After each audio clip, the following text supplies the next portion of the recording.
క్లస్టర్లుగా ఏర్పాటు చేసుకొని 5 క్లస్టర్లుగా ఏర్పాటు చేసుకొని ఒక్కొక్క క్లస్టర్కి అనుభవం కలిగినటువంటి నాయకులు ఇన్ఛార్జిగా వేసుకున్నాం.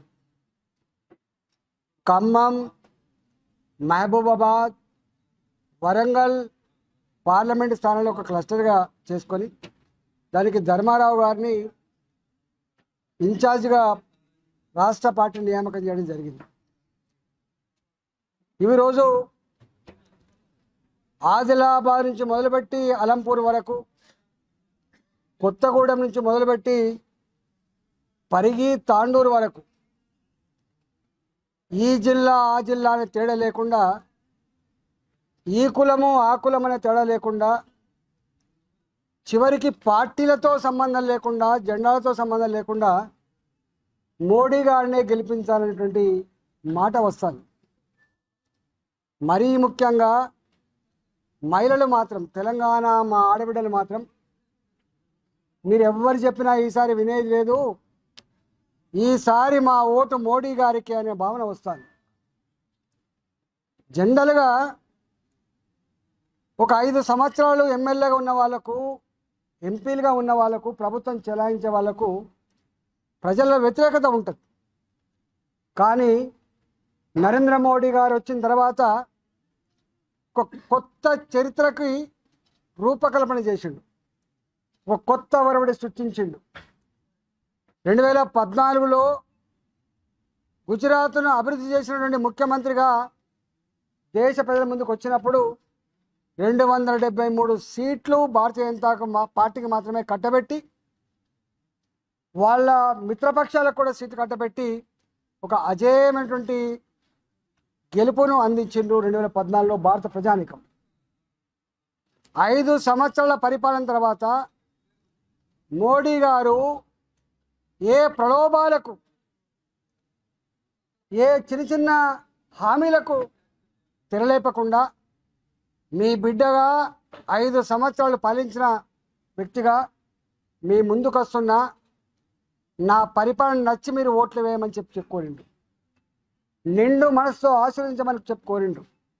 కోరితే 303 సీట్లు ఇచ్చి, భారతీయ జనతా పార్టీకి మాత్రమే 303 సీట్లు ఇచ్చి మిత్రపక్షాలను కూడా గెలిపించుకొని ఇవాళ భారత ప్రజానీకానికి ఒక గొప్ప విశ్వాసాన్ని కలిగించినటువంటి వ్యక్తి నరేంద్ర మోడీ గారు.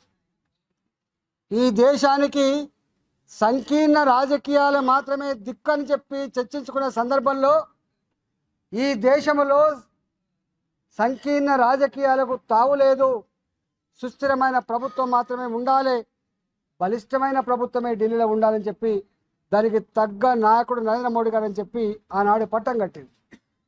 నిన్ననే ప్రధానమంత్రి గారు పార్లమెంట్లో మరోసారి మాట్లాడి, ఈ దేశంలో బాధ అనిపించే అంశం ఏంటంటే చివరికి ప్రజలకు ఒక ప్రతిపక్ష పాత్ర పోషించే సత్తా కూడా లేని పార్టీ ఈ దేశంలో ఉంది, దాని పట్ల నేను సానుభూతి వ్యక్తం చేస్తున్నా అని చెప్పింది. ఇవాళ అట్టాడి పరిస్థితులలో ఇక్కడ కాంగ్రెస్ పార్టీ ఎన్నికల ముందు రకరకాల హామీలు ఇచ్చింది.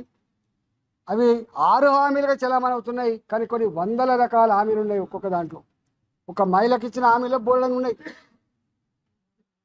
మాజీ ఆర్థిక మంత్రిగా, ఈ రాష్ట్ర ఆర్థిక వ్యవస్థ గురించి సమగ్రమైన అవగాహన వ్యక్తిగా, గతంలో కేసీఆర్ గారు కూడా ఇచ్చిన హామీల అమలు సందర్భంగా మంత్రిగా పనిచేసిన వ్యక్తిగా నాకు అనుభవం ఉన్నది. ఇవాళ అంత పెద్ద గొప్ప ముఖ్యమంత్రి అని చెప్పుకునే కేసీఆర్ గారే రుణమాఫీ చేయలేకపోయిండు. కేసీఆర్ గారే ముఖ్యమంత్రి ఉండగా నిరుద్యోగ భృతి ఇవ్వలేకపోయిండు, డబుల్ బెడ్రూమ్లు కట్టించలేకపోయిన చరిత్ర మనం చూస్తూ ఉన్నాం. కాబట్టి సంపద కొదలేన ముఖ్యమంత్రి, మనసుంటే మార్గం ఉండదా అని చెప్పిన ముఖ్యమంత్రి, దళితుల కోసమే పుట్టినని చెప్పి దళిత బంధును ఆవిష్కరించిన ముఖ్యమంత్రి, బీసీల కోసం బీసీ బంధు తెచ్చిన ముఖ్యమంత్రి, ఇవాళ ఎట్లా ఎలకల పడడం మనం చూసినాం. మనం ఇవాళ ఇది ఆర్థిక వ్యవస్థ, ఇదంతా మాటలతో నడిచేది కాదు, సోషల్ మీడియాలో ఏదో ప్రచారం చేసుకుంటూ అయ్యేది కాదు, చెయ్యూపినంత మాత్రం వచ్చేది ఆస్కారం లేదు. 100% ఇచ్చిన హామీలు అమలు కావాలని చెప్పి కోరుతున్నాం. మేమేం ఈర్ష్యపడతలేదు. కానీ ఇవాళ ఈ దేశంలో మాత్రం ఈ దేశంలో మాత్రం ఇవాళ మనం చూస్తూ ఉన్నాం. 11వ ఆర్థిక వ్యవస్థగా ఉన్న భారతదేశం 2014లో ఇవాళ అదే భారతదేశం నరేంద్ర మోడీ గారి నాయకత్వంలో 10 సంవత్సరాల కాలంలో 5వ ఆర్థిక వ్యవస్థగా ఎదిగింది. మరోసారి అధికారం ఇవ్వండి, ప్రపంచ చిత్రపటం మీద 3వ ఆర్థిక వ్యవస్థగా దీన్ని తీర్చిదిద్దాలని చెప్తున్నాడు. ఒకప్పుడు భారతదేశం అంటే అభివృద్ధి చెందుతున్న దేశం, థర్డ్ వరల్డ్ కంట్రీగా చలమనేది. కానీ ఇవాళ భారతదేశం ఇవాళ ఎదిగిన దేశంగా, ప్రపంచాన్ని శాసించబోయే దేశంగా, ప్రపంచాన్ని నాయకత్వం వహించే స్థాయికి ఇవాళ ఎదిగింది. ఇవాళ ప్రపంచంలో strongest president or prime minister ఎవరంటే నరేంద్ర మోడీ అని చెప్పే పరిస్థితికి వచ్చింది. ఒకనాడు ప్రెసిడెంట్ ఆఫ్ ఇండియా అమెరికాకు పోతే బూట్లు ఇడిపించి చెక్ చేసిన రోజు నుంచి ఇవాళ ప్రెసిడెంట్ ఆఫ్ ఇండియా కావచ్చు, భారత ప్రధానమంత్రి కావచ్చు, అమెరికాలో అడుగు పెడితే రెడ్ కార్పెట్ స్వాగతం పలికేటువంటి స్థాయికి ఎదిగింది దేశం.